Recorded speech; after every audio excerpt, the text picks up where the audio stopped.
idol madla, nakakahanga, may mga hawak, gandang linyada. Ika'y inspirasyon kung bakit hanggang ngayon ako'y palaging kumakarera. Ngayong araw medyo bumababa na yung tubig dito sa amin mga kalapatids. Wala na masyado.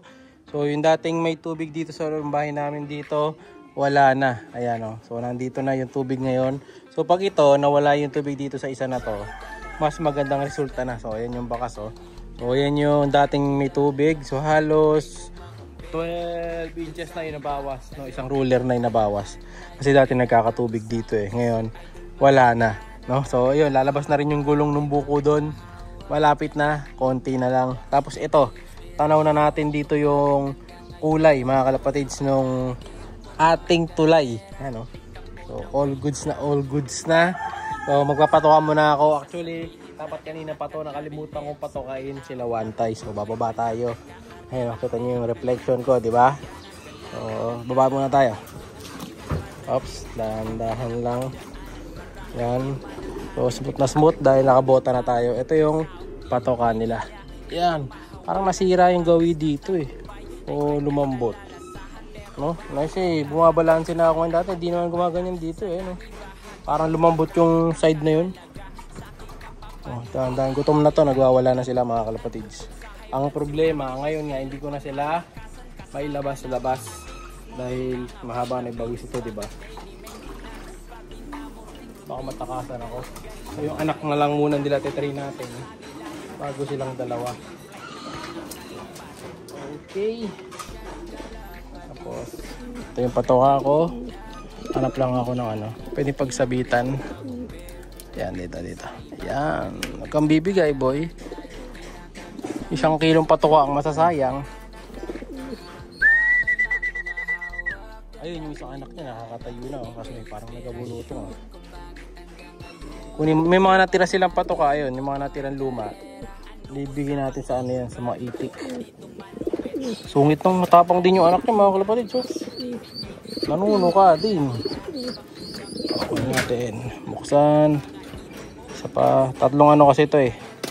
3 portion yung lock. Oops, ayan sila. Ayan tatakas. Si Balanar. Ayun, haba na ng bog si Balanar mga kalapatid. So, ito yung anak niya na matapang. Si Baldo. Yung pangalan ng anak ng Blue Bar, si Baldo. So yung checkered, ano maganda pangalan dito sa checkered. At ganun yung ulo nun. Para may corona sa ulo. Tingnan natin mamaya kung bakit. Aray! Tingnan natin yung patokaan. Bigyan muna natin ng patokaan. Nagagalit na naman to si Balanar eh. Tapang. At mano ka mga kalapatids oh. Gigil yan. Akala nyo lang di masakit pero ang sakit yan. Tingnan nyo oh. Ano? Aray. Sakit manuka nyan. Tingnan nyo oh. Ganyan kalakas manuka yung kalapati ko. Sakit. Ano sakit oh. Tingnan nyo. Tingnan nyo siya. Oh, galit na galit mga kalapatids. Tingnan natin yung ano. Tingnan. Gagawin niya dito sa daliri ko. Ano? Sakit boy. Kamugulo. Kunin muna natin itong isa. Bigay ko sa mga itik to. Dito ko na lang muna pinapakain yung mga bibi namin eh. Kasi doon na lang ang tuyo. Doon, wala silang pakainan doon.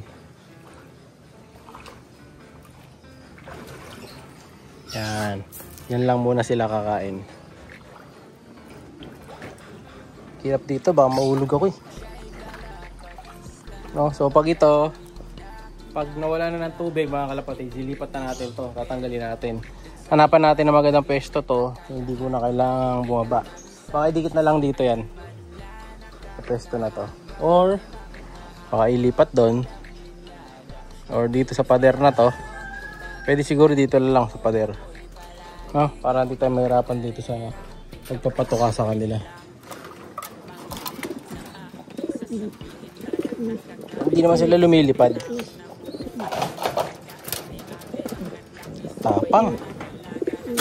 natin yung patuka. Siyempre ano to, breeder mix.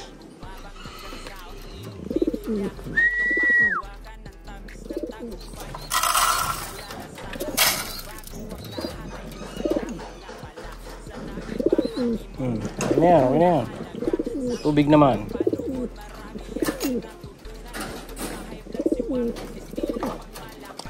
Aray! Ito, tubig. Yeah. Natin dito.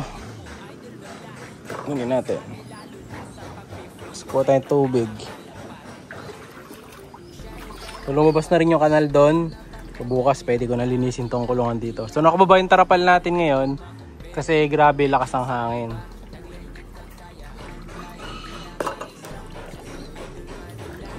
Pwede na yan. Apple cider ulit ang panlinis nila.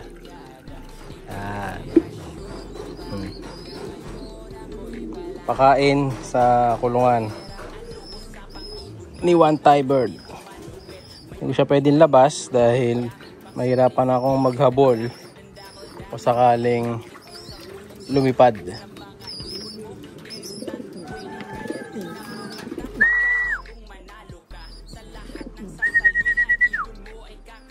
Sige, inom.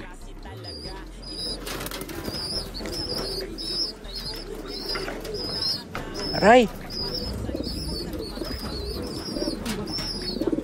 Tingnan natin yung isang anak. Ito. Bakit? May bulutong nga sa ulo.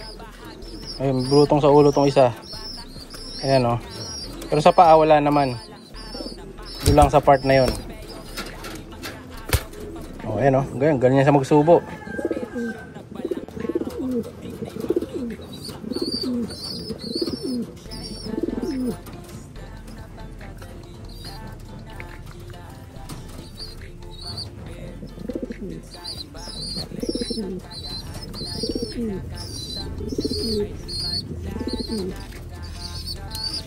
So ganyan magsubo ang mga One Thai birds natin.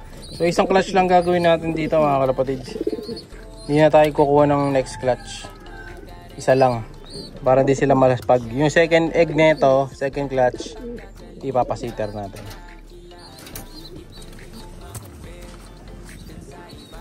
Ito si Balanar. Ayoko nang i-trapping kasi ang haba na ng bagwis niya. Ayan, isa na lang kulang mga kalapatids. So, diba? So, pagka pinawalan ko to, na isa na lang ang bagwis na ganyan, lilipad na to. Malayo na mararating nito. Kaya na niyang rumonda. Kaya yung dalawa na lang muna tuturuan natin. Natakot ako bigla. Nang hinayang ako. Sayang din kasi. Ayan o. Pero titingnan ko pa rin. Baka maturuan ko pa rin to si Balanar. No? Tape na lang muna. Apa ngayon? Overprotective na kalapate to. O yun, magiging ito. Tingin ko masasana ito mga mo. Ayan o. Yun yung isa yung anak. Diba? O. Pwede na subuan to mga kalapatids. Malapit na natin walay to. Next week, pwede na to. Ayan o, ganda na. Dahil pang-August na din, syempre, yung pag-bird natin na panibago. So, yung giant birds na pinamimigay ko, malapit na makuha. So, may nakausap na ako. Possible, ngayong araw din na to padala na natin. At yung lovebird, possible, padala ko na rin ngayong araw na to. Kailangan makuha na ngayon kasi kailangan din natin yung kulungan. Tapos, yung bago natin pamimigay, is bagong kalapate, isa. Tapos, may isa pa tayo pamimigay. So, pamimigay din tayo ng bantam. Mamimigay tayo, dalawang bantam. No? Sa mga, siyempre, hindi sa lagi nagko-comment. Saka yung willing kunin. Ayan.